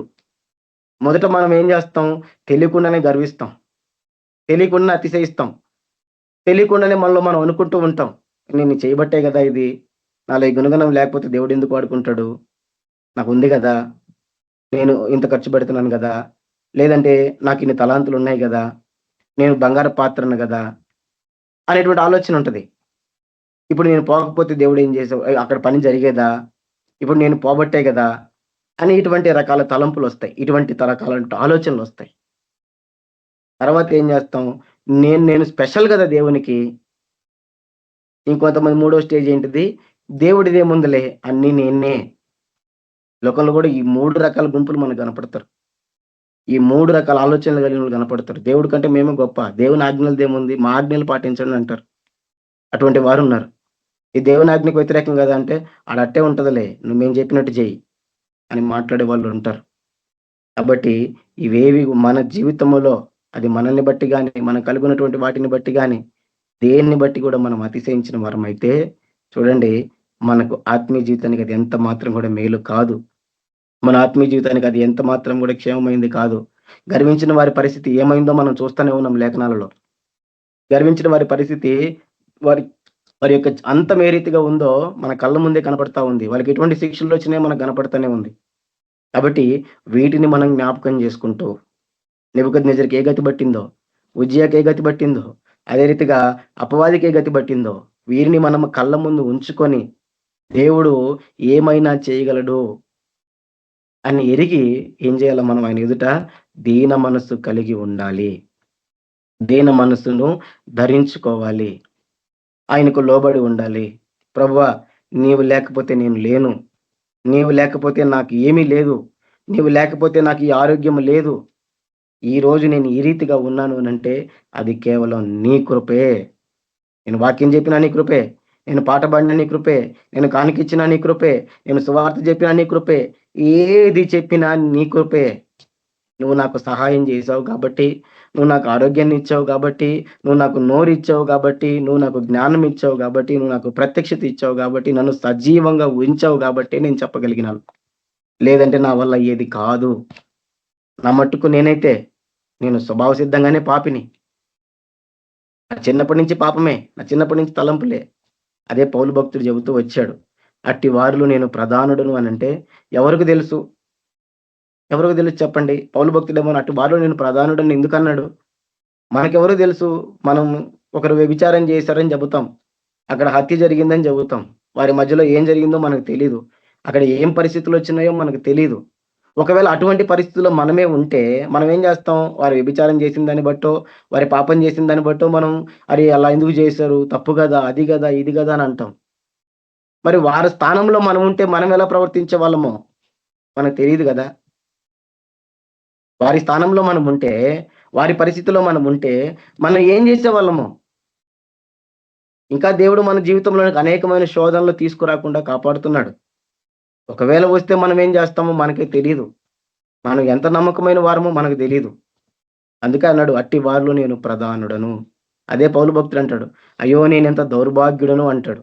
ఎక్కడ ఉంటదంట ఆ మాట? కొరింథీయులకు రాసిన పత్రికలో ఉంటది. అయ్యో నేనెంత దౌర్భాగ్యుడను, ఎట్టి మరణమునకు లోనగు, కొరింథీయులకు కాదు, రోమీయులకు రాసిన పత్రికలో ఉంటది. ఎట్టి మరణమునకు లోనగు శరీరము నుండి నన్ను తప్పించువాడు ఎవడు అని అంటాడు. అందుకని మన ప్రభువైన యేసుక్రీస్తు ద్వారా దేవునికి కృతజ్ఞతాస్తుతులు తెలియజేస్తాను అంటాడు. ఎందుకు? ఆ యేసు ప్రభువే లేకపోతే ఇంత దౌర్భాగ్యుడను నేను, ఇంత పాపిని నేను. ఆయనకు అర్థమైపోయింది. ఈ వాక్యం తెలుసుకునే కొద్దీ, పరిశీలించే కొద్దీ, దేవుడు బయలుపరిచే కొద్దీ ఈ శరీరం ఎటువంటిదో, ఈ లోకం ఎటువంటిదో, ఈ పాపం ఎటువంటిదో, దాని వల్ల వచ్చే శిక్ష ఎటువంటిదో, మనుషుల తలంపులు ఎటువంటివో, మనుషులు ఎంత ఘోరమైన పాపంలో ఉన్నారో, తాను ఎంత ఘోరమైన పాపంలో ఉంటూ వచ్చాడో, తను ఇంకా ఎటువంటి ఘోరమైన తలంపులు, ఘోరమైన ఆలోచనలు వెంబడిస్తున్నాయో అవన్నీ ఎరిగిన వాడు కాబట్టే అన్నాడు, అయ్యో నేనెంత దౌర్భాగ్యుడను అన్నాడు. ఎట్టి మరణంనకు లోనగు శరీరం నుండి నన్ను తప్పించు వారెవరు? ఎవరు లేరు, యేసు ప్రభువే. ఆ యేసు ప్రభువే లేకపోతే రక్షణ లేదు. ఆ యేసు ప్రభువే లేకపోతే ఈ మారు మనసు లేదు. ఆ యేసు ప్రభు లేకపోతే అసలు ఈ జీవితమే లేదు, చచ్చిన జీవితం. కాబట్టి దేవునికి కృతజ్ఞతాస్తుతులు చెల్లించుకుంటూ వచ్చాడు, దేవుని గణపరుస్తూ వచ్చాడు. కాబట్టి మనం ఎటువంటి వారమో మనకు కూడా తెలియదు. నిజం, మనం ఎటువంటి వారో మనకు కూడా తెలియదు. మనము ఇన్ని వాక్యాలు వింటూ, ఇంతగా దేవునికి ప్రార్థనలు చేస్తూ, ఎంతో ఉపవాసాలు చేస్తూ, ఇంతగా వాక్యాలు చెబుతూ, మరి మనం ఎంతగా నమ్మకంగా దేవునికి ఉండగలుగుతున్నాం? ఈరోజు మన హృదయాలను మనం పరిశీలించుకుంటే, మన హృదయాలను మనం తొంగి చూసుకుంటే, దేవుడు ఎన్ని మాట్లాడుతున్నాడో, ఎన్నిటిని నిర్లక్ష్యపరుస్తున్నామో, ఎన్నిటిని తృణీకరిస్తున్నామో, ఎన్నిటిని తోసివేస్తున్నామో మనకు తెలీదా? మనకు తెలీదా? దేవుడు మనకి ఏం జ్ఞాపకం చేస్తున్నాడో, దేవుడు ఏం మనల్ని చేయమంటున్నాడో మనకు తెలుసు. కానీ మనం ఎంతమంది వింటున్నాం, ఎంతమంది లోబడుతున్నాం, ఎంతమంది భయపడుతున్నాం? ఆయన ఏమన్నాడు? ఎవడు దీనుడై నలిగిన హృదయం గలవాడై నా మాట విని వణుకుచుండునో వానినే నేను దృష్టిస్తున్నాను అన్నాడు. అంటే దీన మనసు కలిగి భయపడుతూ వణుకుతూ దేవుని ఎదుట ఉన్నవాడినే దృష్టిస్తా అంటున్నాడు. మనకు అన్ని తెలుసు, మరి మనం ఎంతగా ఉండగలుగుతున్నాం? మరి దేవుని ఉద్దేశాలే, దేవుని మాటలే తెలుసుకొని కూడా మనం ఆయన మాటకు వినకుండా లోబడని వారిగా ఉంటే, మరి చూడండి లోకస్తులకు వచ్చేటువంటి ఆ పరిస్థితులు మన జీవితంలోనికి వస్తే మనం ఎంతవరకు నిలబడగలుగుతాం? ఎంతవరకు మనం పోరాడగలుగుతాం? ఎంతవరకు మనం నిలబడగలుగుతాం చెప్పండి? వారి స్థానంలో మనం ఉంటే ఏం చేస్తాం? వారి స్థానంలో ఉంటే మనం ఏం చెప్తాం? వాడు జస్ట్ చంపేశాడు, మనం ఇంకేం చేస్తాము?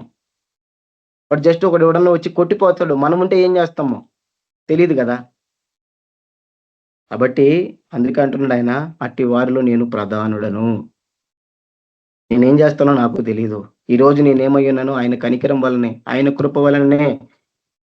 కాబట్టి నీలో నాలో ఏ గొప్పతనం లేదు. మనలో ఏ గొప్పతనం లేదు. మనలో ఏదైనా ఉంది అంటే అది కేవలం దేవుని కృప వలన అనుగ్రహించబడింది. కాబట్టి ప్రభు ఎదుట మనం దీన మనస్సు కలిగిన వారంగా ఉండాలి. ప్రభు ఎదుట మనల్ని మనం తగ్గించుకునే వారిగా ఉండాలి. పౌలు భక్తుడు తిమోతికి రాశాడు ఆ మాట. ఈ రోజుల్లో మనుషులు ఎట్లా రాస్తున్నారు చెప్పండి? మనుషులు ఎట్లా గణపరుచుకుంటున్నారు ఎదుటి వారి ఎదుట? నేను అన్ని సంఘాలు కట్టినాను, అంత ప్రయాసపడుతున్నాను, ఇంత దూరం పోతున్నాను, అంత దూరం పోతున్నాను, ఇవన్నీ చెప్పుకుంటుంటారు కదా! ఇంత గొప్ప కార్యాలు జరిగినాయి, అంత గొప్ప కార్యాలు జరిగినాయి, ఇవన్నీ కదా మనం వింటూ ఉంటాం ఈ లోకంలో. సేవకులు చెప్పినా, సాక్ష్యాలు చెప్పినా ఇదే కదా వాళ్ళ నోటెమిటి వచ్చేది. ఇంత సంఘం కట్టినాం, అంత సంఘం కట్టాం, అంత ప్రయాసపడ్డాం, ఇంత ప్రయాసపడ్డాం, నిద్ర లేదు, అది లేదు, ఎంత మనం వింటా ఉంటాం ఈ సాక్ష్యాలు మనం యూట్యూబ్లో పెట్టుకొని వింటున్నప్పుడు. మరి చూడండి పౌలు భక్తుడు తనకంటే తక్కువ వ్యక్తి ఎదుట అవేం చెప్పట్లే ఆయన.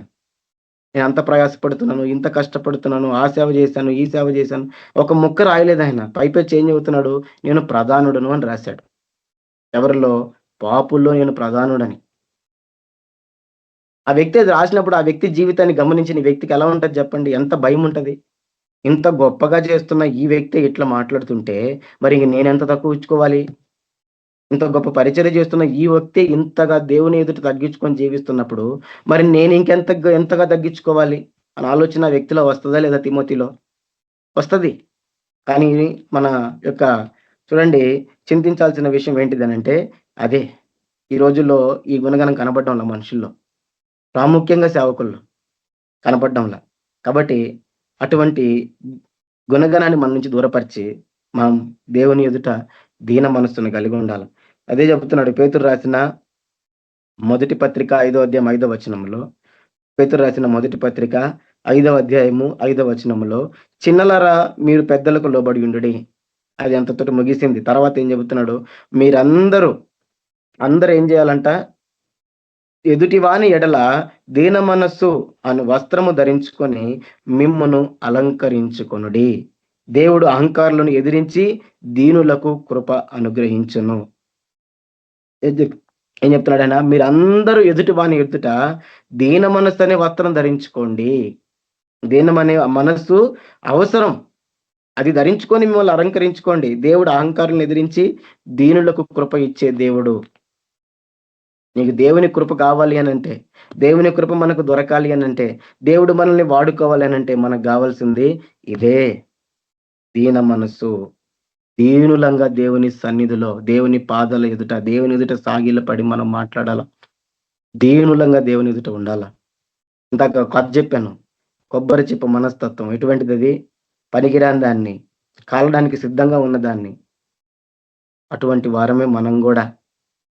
నేను బంగారాన్నో, నేను వెండినో, నేను స్టీల్నో, నేను తప్ప దేవుడికి ఇంకో దిక్కు లేదనుకుంటే ఆయన దేన్నైనా వాడుకోగలడు. కాబట్టి మనం ఇది మన జీవితంలో నేర్చుకోవాలా. ఇది మన విశ్వాస జీవితంలో మనం నేర్చుకోవాలి.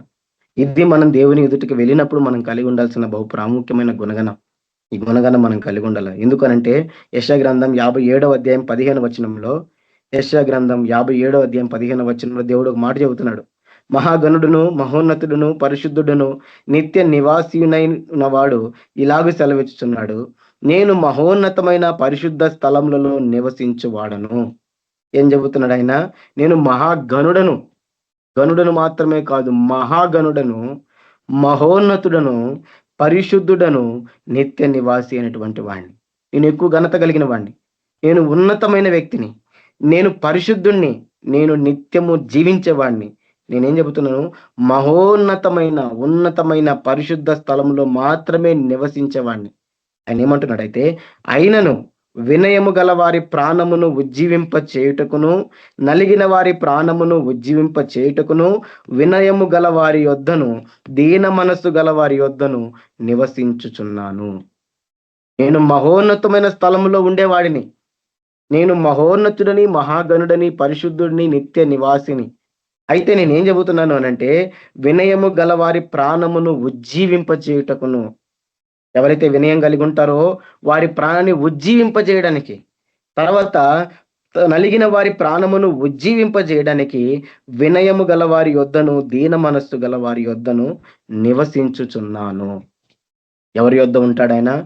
వినయము గల వారి ఎదుట, దీన మనస్సు గల వారి ఎదుట. ఎందుకు అనంటే వారిని ఉజ్జీవింపజేయడానికి. వారికి క్యాపబిలిటీస్ ఉండవు, క్యాపబిలిటీస్ ఆయన క్రియేట్ చేస్తాడు. వారికి ఏ గొప్పతనం ఉండదు, ఆయన గొప్పతనం క్రియేట్ చేస్తాడు. వాళ్ళు ఏ తెలివితేటలు ఉండవు, వాళ్ళలో తెలివితేటలు పుట్టిస్తాడు. వాళ్ళకి బలం ఉండదు, బలహీనులు, వాళ్ళలో బలం పుట్టిస్తాడు, నిలబెడతాడు దేవుడు. ఆయన వచ్చి ఉంటే మనకు అంత గొప్ప ధన్యత. మనం బలహీనులం కావచ్చు, మనం చింతించాల్సిన పని లేదు. మనం తెలివి లేని వాళ్ళం కావచ్చు, మనం చింతించాల్సిన పని లేదు. మనం ఎంతటి దారుణమైన స్థితిగతుల్లో ఉన్న వాళ్ళమైనా మనం పర్లేదు, చింతించాల్సిన పర్లేదు. ఈ ఒక్క వినయము గల దీనత్వము గల మనస్సును మనం కలిగి ఉంటే ఆ ప్రభు మన దగ్గర వచ్చి ఉంటాడు. ఆయన ఇస్తాడు ఘనత, ఆయన ఇస్తాడు తెలివితేటలు, ఆయన ఇస్తాడు బలం, ఆయన ఇస్తాడు ఉన్నత స్థితి, ఆయన చేస్తాడు హెచ్చింపు. అదే పేతురు భక్తుడు కూడా రాస్తాడు, దేవుడు తగిన సమయం ముందు మిమ్మల్ని హెచ్చించినట్లు ఆయన బలిష్టమైన చేతి కింద దీన మనస్కులై ఉండుడి. దేవుడు తగిన సమయంలో మనల్ని హెచ్చించాలంటే ఏం చేయాలంట? ఆయన బలిష్టమైన చేతి కింద దీన మనస్కులై ఉండుడి. గొప్ప ఆశీర్వాదం అది. దేవుని బలిష్టమైన చేతి కింద దీన మనస్సు కలిగి ఉండడం గొప్ప ఆశీర్వాదం. ఎందుకు గొప్ప ఆశీర్వాదం అంటే, ఆ మహోన్నతుడు, మహాగణుడు, పరిశుద్ధుడు, నిత్య నివాసి అయిన ఆ దేవుడు, ఉన్నత స్థలంలో నివసించే ఆ దేవుడు దీనులము, బలహీనులము, తెలివి లేని వాళ్ళము, బుద్ధి లేని వాళ్ళమైన మనలో వచ్చి ఉంటాడు. అంతకంటే గొప్ప ధన్యత ఏముంది మన జీవితంలో? అంతకంటే గొప్ప ఆధిక్యత మన జీవితంలో ఏముంది? ఆ ఒక్క దానికోసం పౌలు భక్తుడు ప్రయాసపడుతున్నాడు. నేను ఈ దీనత్వం కలిగి లేకపోతే ఆయన ఉండడు. నేను చేసే దాన్ని బట్టి అతిశయిస్తే ఇంకా ఆయన ఉండడు. ఇంక నేను వేస్ట్ గా అయిపోతానని ఆయన గ్రహించాడు. నేను వ్యర్థుడిని అయిపోతానని గ్రహించాడు. కాబట్టే దేవుని ఎదుట తను తగ్గించుకుంటూ బ్రతుకుతూ వచ్చాడు. ఈ గుణగణాన్ని నీవు నేను కూడా అలవాటు చేసుకుంటే, నీవు నేను కూడా మన జీవితంలోనికి ఈ గుణాన్ని ఆపాదించుకుంటే, దీన మనసు కలిగి, దీనత్వం కలిగి, వినయము కలిగి ప్రభు సన్నిధిలో, ప్రభు ఎదుట మనం నడుచుకుంటూ ప్రభు సేవ చేసిన వారమైతే, దేవునికి అంగీకారంగా మనం ఉన్నవారమైతే ఆయన మనతో ఉంటాడు, మనల్ని దృష్టిస్తాడు, మనలోనికి వస్తాడు, మనల్ని ఉజ్జీవింపజేస్తాడు, నిలబెడతాడు, బలపరుస్తాడు, గొప్ప సాక్షులుగా, గొప్ప వారినిగా చేస్తాడు, గొప్పగా మనల్ని వాడుకుంటాడు, ఉన్నత స్థితికి దేవుడు హెచ్చిస్తాడు. కాబట్టి అట్టి కృప దేవుని దగ్గర నుంచి మనం పొందుకుందాం. అట్టి కృప దేవుని దగ్గర నుంచి మనం పొందుకుందాం. అంతేగాని నాలో ఏదో గొప్పతనం ఉందని చెప్పి మనలో ఉన్న దానిని కూడా మనం తొలగించుకునే వారంగా మనం ఉండకూడదు. కాబట్టి ఈ దీన మనస్సు కలిగి ప్రభు ప్రత్యక్షతలో, ప్రభు యొక్క దృష్టిలో ప్రభువును కలిగి మనం జీవిస్తాము. దేవుడి కృప మనందరికీ అనుగ్రహించిన గాక, దేవుడి కొద్ది మాటలు దీవించి ఆశీర్వదించిన గాక. ప్రార్థన చేసుకుందాం. పరిశుద్ధమైన తండ్రి, ప్రేమ కలిగిన దేవ, కృప కలిగిన మా ప్రభువా, మీ ఘనమైన నామానికి స్తుతులు, స్తోత్రాలు చెల్లిస్తూ ఉన్నాను. ఇంతవరకు తండ్రి నీ వాక్యం ద్వారా ప్రభువా మాతో మాట్లాడుతూ వచ్చిన అందుని బట్టి మీకు వందనాలు, స్తుతులు, స్తోత్రాలనైనా దీన మనస్సు గురించినైనా మీరు మాకు తెలియజేస్తూ వచ్చారు. నా తండ్రి, దీన మనసు గల వారి యొద్దనే నీవు నివసిస్తానంటున్నావు ప్రభువా, వారిని నీవు దృష్టిస్తానంటున్నావు ప్రభువా, వారిని నీవు ఉజ్జీవింపజేస్తానంటున్నావు తండ్రి. నా ప్రభువా నీకు స్తోత్రాలు, వందనాలు తండ్రి. అట్టి వారంగా మేము ఉండుటకు, ఉజ్జీవింపబడుటకు తండ్రి, నీ దృష్టిలో ఉండుటకు, నిన్ను కలిగి ఉండుటకు, నాయన హెచ్చింపబడుటకు నా తండ్రి మీరు మమ్మల్ని సిద్ధపరచమని, సహాయం దయచమని ప్రార్థిస్తున్నాం. ఈ గడిచిన కాలంలో దేన్ని బట్టి అయిన తండ్రి, నా తండ్రి ప్రభువా మేము అతిశయించిన వారమైతే, గర్వించిన వారమైతే మమ్మల్ని క్షమించండి, మన్నించండి. ఈ వాక్యం ద్వారా తెలియజేస్తూ వచ్చిన ప్రభా, నెబుకద్నెజరు, ఉజ్జియా, సాతాను ఏ రీతిగా నా తండ్రి వారు హెచ్చించుకుంటూ వచ్చారు నా తండ్రి, గర్వంతో నా తండ్రి వాళ్ళ హృదయాన్ని నింపుకుంటూ వచ్చారు, మీరు మాకు తెలియజేస్తూ వచ్చారు నా తండ్రి. వాటిని మా కళ్ళ ఎదుట ఉంచుకొని ప్రభా మేము భయభక్తులు కలిగి నీకు లోబడి, నీకు వణుకుతూ నీ ఎదుట నా తండ్రి నేను మీకు జీవించడానికి మీ సహాయం అనుగ్రహించండి. మీకు సంపూర్ణంగా లోబడే వారిగా మమ్మల్ని సిద్ధపరచమని ప్రార్థిస్తున్నాను. సహాయపడండి తండ్రి, కరుణించండి, కృప చూపించండి తండ్రి. మీకు సంపూర్ణంగా లోబడి మీకు మహిమార్థంగా నా ప్రభావ లోకంలో ఉండటం కానీ మీరే సహాయం తెచ్చమని ప్రార్థిస్తాం. మా దగ్గర ఏమీ లేదు ప్రభావ. మాలో ఏ గొప్పతనం లేదు ప్రభావ. మాలో ఏ తెలివితేటలు లేవు ప్రభావ. తండ్రి నీ కృప వల్లనే, నీ సహాయం వల్లనే, నీ కనికరం చొప్పుననే, నీ వాత్సల్యం చొప్పుననే ఈ లోకంలో మేము బ్రతుకుతున్నాం తప్ప మాకంటూ ఏది ఏది లేదు ప్రభావ. తండ్రి సహాయపడండి, కృప చూపించండి. ఆయన మీ దృష్టి మా యందు ఉంచి మమ్మల్ని బలపరిచి మీకు సాక్షులు ఈ లోకంలో ఉంటే సహాయం తెచ్చమని ప్రార్థిస్తున్నాం. ఇంతవరకు మీ సన్నిధిని మాకు అనుగ్రహించినందుకు వందనాలు తండ్రి. చేరొచ్చిన బిడ్డలందరినీ దీవించండి. కేవీపీఎంలో నా బిడ్డలందరినీ మీరు దీవించండి, ఆశీర్వదించండి. ఈ వాక్యం వినేవారిని కూడా తండ్రి మీరు దీవించి ఆశీర్వదించమని ప్రార్థిస్తున్నాం. వారి అవసరతలు తీర్చండి. వారికి మీరు తోడుగా ఉండండి. మీ కంచె, మీ కాపుదల దయచేయండి. మీ సేవలో నా తండ్రి నీకు నాయన బాబా మీకు మహిమకరమైన పిల్లలుగా మిమ్మల్ని మీరే నాయన వాడుకోమని మీ సన్నిధిలో ప్రార్థిస్తాం. ఎవరైతే అవసరాలతో, తీర్పులతో, ఇబ్బందులతో ఉన్నారో వారందరినీ కూడా జ్ఞాపకం చేసుకోండి. అవసరాలు తీర్చండి. ప్రతి ఒక్కరిని స్వస్థపరచండి. మీ గొప్ప సాక్షి నిలబెట్టుకోండి. తండ్రి నాయన మమ్మల్ని అందరినీ నీ కృపగల స్థలకు అప్పగించుకుంటూ మీ కృపను కోరుతూ యేసుక్రీస్తు పరిశుద్ధ నామములో ప్రార్థించి వేడుకుంటున్నాం తండ్రి. Amen, amen. అందరికీ praise lord. Thank you brother. Praise the lord. Chandrasekhar అన్న, ప్రైజ్ ది లార్డ్ అన్న, మీరు ఆశీర్వాదం అండి.